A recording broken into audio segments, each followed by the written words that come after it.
Today we're talking about this video that recently got published on social media involving a spine surgeon, actually a neurosurgery spine surgeon who loses his cool in the OR. So let's look at some snips of the video and then talk about it. Here's where you lack intelligence, okay? No, don't talk back to me and listen. I don't give a fuck how long you've been a nurse. Your nursing is shit. So in this video, the surgeon seems to be doing some type of minimally invasive, likely endoscopic case involving a laminectomy or possibly a discectomy, and it seems like the suction isn't working and he loses his cool at the nurse. So having been in his situation multiple times, I will say that it is frustrating when you're starting a case and the suction doesn't work. And in fact, I think it even puts the patient at some degree of risk, because in a microscopic case, when you have blood filling the field, it really inhibits your ability to see critical structures, and it can cause a risk of nerve injury or spinal fluid leaks and stuff like that.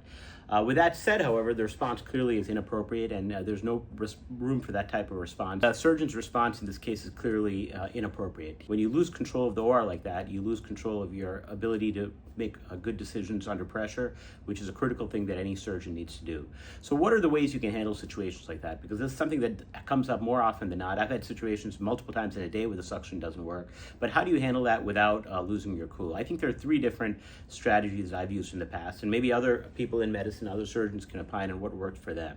I think the first is to make sure that your needs are communicated clearly. I think a lot of times when you're in the OR and you say something, you mumble or people don't hear you, and sometimes just reiterating, do something as simple as reiterating what you want is oftentimes helpful. And to be perfectly honest, as embarrassing it might sound, there have been times where I thought I've told somebody something and it turns out I hadn't said it. I thought I said to turn on the suction or turn the drill faster, and it turns out I didn't say it. I'm just so used to having these settings in my mind that I'm assumed it's done.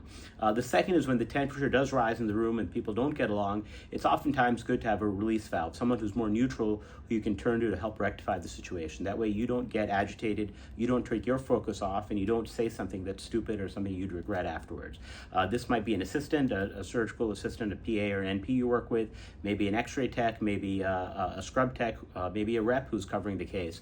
And a lot of times that is helpful. I've had cases, for example, where the scrub tech may have a hard time assembling a particular type of implant that has to be put in. So maybe my nurse practitioner who's worked with me for 10 years can go back and help him or her set it up. And that diffuses a situation where I'm not angry, or I don't feel like I'm wasting my time, or I get on someone unnecessarily, or they respond backwards to me, which can be viewed in a negative light. And the third, at the highest level, when things really are kind of spiraling out of control, most ORs have an OR manager or a surgical director whose job it is to look at workflow and look at who's supposed to be managing a certain case. So if you feel that somebody is not competent or is not qualified to do the case, the next step is to identify that person, bring them in, let them